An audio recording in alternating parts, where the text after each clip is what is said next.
जब भी किसी के घर में न्यू बॉर्न बेबी होता है तो घर में बहुत खुशियों का माहौल होता है, सब खुश रहते हैं क्योंकि एक नया मेहमान घर में आया होता है।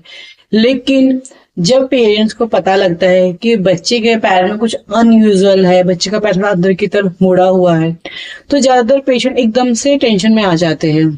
क्या मेरा बच्चा भी ठीक से चल पाएगा, या प्रेगनेंसी में मेरी कोई गलती करके ये हुआ है। कई बार फैमिली मेंबर्स भी बोल देते हैं प्रेगनेंसी में ये हुआ, ऐसे कैसे हमने मना किया था तो ऐसा हो गया, या कोई सर्जरी करानी पड़ेगी।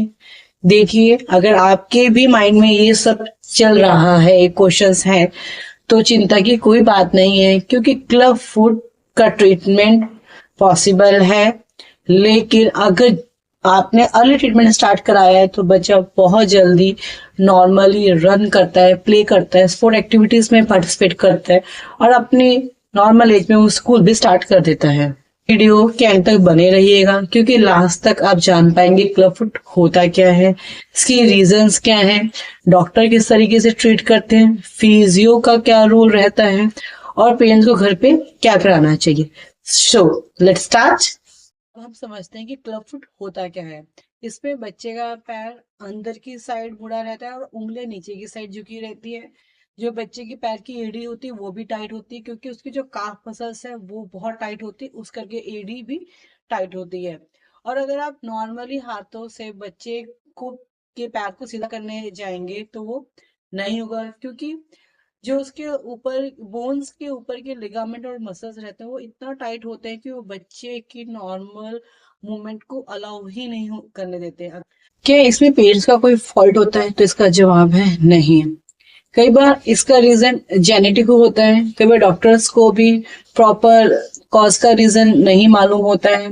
कई बार प्रेगनेंसी के टाइम पे बच्चे की पोजीशन ऐसी हो जाती है कि उसका पैर इस तरीके से रहता है, तो ये एक रीजन हो सकता है। अगर मदर प्रेगनेंसी के टाइम पे स्मोकिंग, अल्कोहल यूज करती हैं, या फिर कई बार न्यूरोलॉजिकल कंडीशंस जैसे सेरेब्रल पाल्सी, एस्मा वाइफाइडा है, उसमें भी ये सिम्टम्स हमें दिखने को मिलता है। तो पेरेंट्स को मैं यही एडवाइस करूंगी कि फॉल्ट पे ना ध्यान दे करके आप बच्चे की अब रिकवरी पे ध्यान दीजिए। फुट कई बार एक पैर को इम्पैक्ट करता है और ये दोनों को भी इम्पैक्ट कर सकता है। अगर पेरेंट्स क्लब फुट के साइन को नोट करते हैं तो इसको इग्नोर ना कर करके आपको जितना जल्दी हो सके ऑर्थोपेडिक पीडियाट्रिस्ट से अपॉइंटमेंट लें और अपने बच्चे का इवैल्यूएशन करा के तुरंत ट्रीटमेंट स्टार्ट करें। जितना जल्दी आप ट्रीटमेंट स्टार्ट करेंगे उतना ही आपको गुड रिजल्ट मिलेगा। ट्रीटमेंट कब स्टार्ट करना चाहिए? डॉक्टर यूजुअली रिकमेंड करते हैं कि बच्चे के बर्थ के बाद फर्स्ट वीक में ही ट्रीटमेंट स्टार्ट कर देना चाहिए, क्योंकि उस टाइम पे बच्चे की जो मसल्स और लिगामेंट है वो बहुत रिलैक्स होते हैं, तो करेक्शन बहुत इजीली हो सकता है। इसमें बच्चे को कोई पेन इतना फील नहीं होता है। अगर आप मंथ भर का वेट करेंगे तो फिर उसके बाद बच्चे को थोड़ी डिफिकल्टी होती है। डॉक्टर्स क्लब फुट को पांसैटी मेथड से ट्रीट करते हैं। इस तरह से डरने की कोई जरूरत नहीं है। इसमें बच्चे को नॉर्मली 4 से 8 वीक के लिए कास्ट लगाया जाता है, और वो जो कास्टिंग है बच्चे के हिप से लेके पैरों तक की जाती है, ताकि बच्चे के जो पैर की पोजीशन है वो हम स्टेबल रख सकें। डॉक्टर या फिजियोथेरेपी जेंटल स्ट्रेचिंग और मूवमेंट से बच्चे का पैर सीधा करते हैं। उसके बाद फिर कास्ट अप्लाई किया जाता है। हर वीक में कास्ट को चेंज किया जाता है और पोजीशन को करेक्ट किया जाता है। कुछ केसेस में अगर पैर कास्टिंग के बाद भी नहीं करेक्ट होता है तो फिर एक छोटी सी सर्जरी होती है जिसको हम बोलते हैं अकाइलिस टेंडोन, जिसमें अकाइलिस टेंडन को थोड़ा लेंथन किया जाता है और फिर उसके बाद बच्चे को 3-4 हफ्ते के लिए परमानेंट कास्ट लगाया जाता है, ताकि जो बच्चे का टीए है वो एक प्रॉपर लेंथनिंग पोजीशन में आ जाए।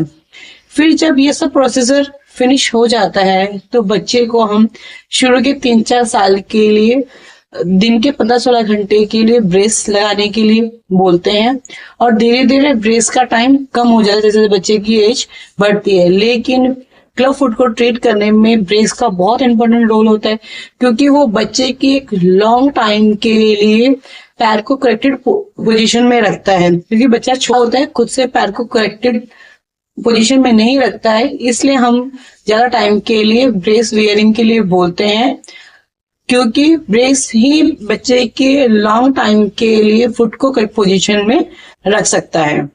डॉक्टर्स क्लब फुट को पंसैटी मेथड से ट्रीट करते हैं।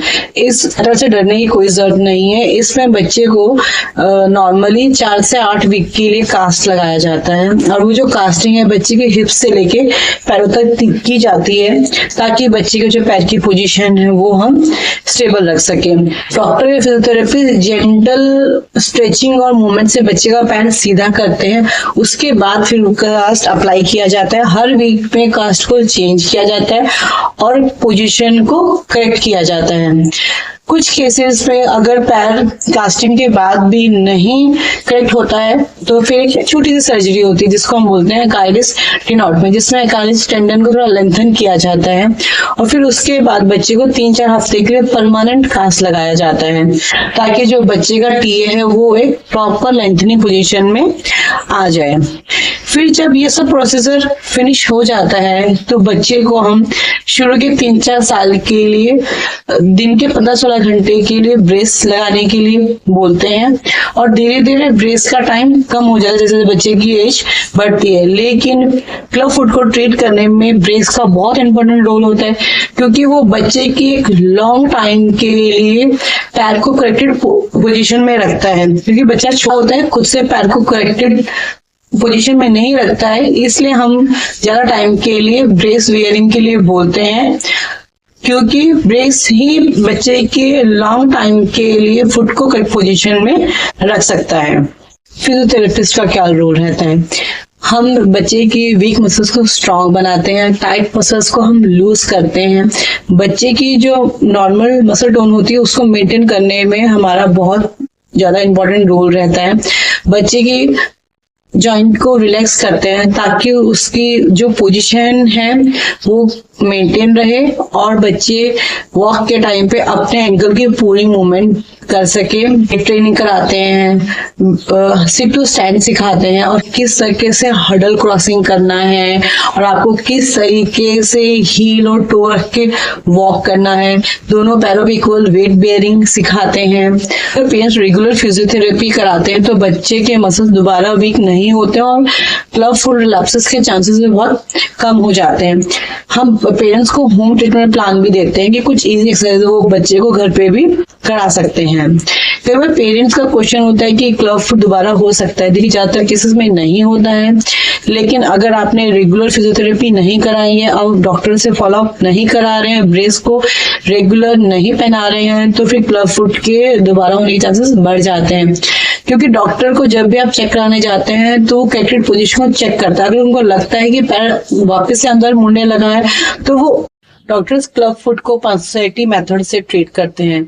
इस तरह से डरने की कोई जरूरत नहीं है। इसमें बच्चे को नॉर्मली 4 से 8 वीक के लिए कास्ट लगाया जाता है और वो जो कास्टिंग है बच्चे के हिप्स से लेके पैरों तक की जाती है ताकि बच्चे के जो पैर की पोजीशन है वो हम स्टेबल रख सके। डॉक्टर या फिजियोथेरेपी जेंटल स्ट्रेचिंग और मूवमेंट से बच्चे का पैर सीधा करते हैं। उसके बाद फिर कास्ट अप्लाई किया जाता है। हर वीक में कास्ट को चेंज किया जाता है और पोजीशन को करेक्ट किया जाता है।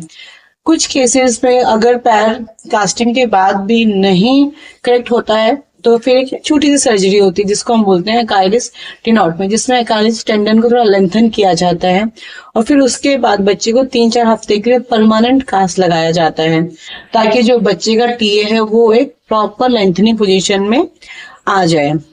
फिर जब ये सब प्रोसीजर फिनिश हो जाता है तो बच्चे को हम शुरू के 3-4 साल के लिए दिन के 15-16 घंटे के लिए ब्रेस लगाने के लिए बोलते हैं और धीरे धीरे ब्रेस का टाइम कम हो जाता है जैसे बच्चे की एज बढ़ती है। लेकिन क्लब फुट को ट्रीट करने में ब्रेस का बहुत इंपॉर्टेंट रोल होता है क्योंकि वो बच्चे की एक लॉन्ग टाइम के लिए पैर को करेक्टेड पोजीशन में रखता है, क्योंकि बच्चा छोटा होता है खुद से पैर को करेक्टेड पोजीशन में नहीं रखता है, इसलिए हम ज्यादा टाइम के लिए ब्रेस वियरिंग के लिए बोलते हैं, क्योंकि ब्रेस ही बच्चे के लॉन्ग टाइम के लिए फुट को करेक्ट पोजीशन में रख सकता है।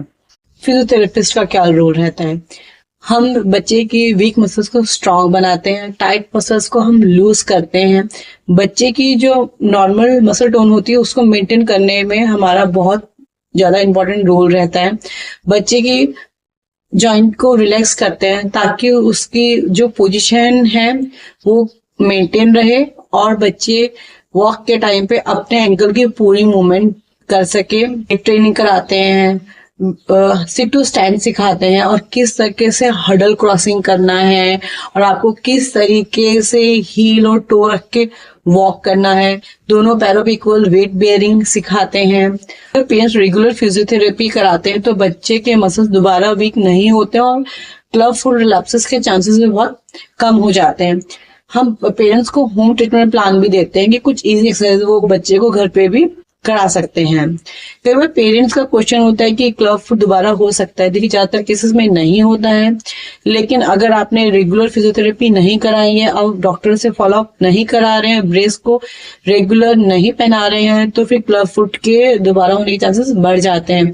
क्योंकि डॉक्टर को जब भी आप चेक कराने जाते हैं तो कैक्टेड पोजीशन को चेक करता है। अगर उनको लगता है कि पैर वापस से अंदर मुड़ने लगा है तो वो फिजियोथेरेपिस्ट का क्या रोल रहता है। हम बच्चे की वीक मसल्स को स्ट्रांग बनाते हैं, टाइट मसल्स को हम लूज करते हैं।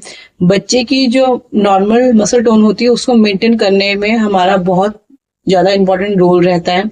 बच्चे की जॉइंट को रिलैक्स करते हैं ताकि उसकी जो पोजीशन है वो मेंटेन रहे और बच्चे वॉक के टाइम पे अपने एंकल की पूरी मूवमेंट कर सके। ट्रेनिंग कराते हैं, सिट टू स्टैंड सिखाते हैं और किस तरीके से हडल क्रॉसिंग करना है और आपको किस तरीके से हील और टो रख के वॉक करना है। दोनों पैरों पे इक्वल वेट बेयरिंग सिखाते हैं। अगर पेरेंट्स रेगुलर फिजियोथेरेपी कराते हैं तो बच्चे के मसल्स दोबारा वीक नहीं होते और क्लब फुट रिलैप्सेस के चांसेस भी बहुत कम हो जाते हैं। हम पेरेंट्स को होम ट्रीटमेंट प्लान भी देते हैं कि कुछ इजी एक्सरसाइज वो बच्चे को घर पे भी करा सकते हैं। कई बार पेरेंट्स का क्वेश्चन होता है कि क्लब फुट दोबारा हो सकता है। देखिए, ज्यादातर केसेस में नहीं होता है, लेकिन अगर आपने रेगुलर फिजियोथेरेपी नहीं कराई है और डॉक्टर से फॉलोअप नहीं करा रहे हैं, ब्रेस को रेगुलर नहीं पहना रहे हैं, तो फिर क्लब फुट के दोबारा होने के चांसेस बढ़ जाते हैं। क्योंकि डॉक्टर को जब भी आप चेक कराने जाते हैं तो कैक्टेड पोजीशन को चेक करता है। अगर उनको लगता है कि पैर वापस से अंदर मुड़ने लगा है तो वो उसी टाइम पे बच्चे को करेक्ट करके ट्रीटमेंट स्टार्ट कर देते हैं। आपको वीडियो अच्छा लगा है तो लाइक करिए, शेयर कीजिए। उन पेरेंट्स के को जरूर शेयर करें जिनके बच्चे को क्लब फुट है।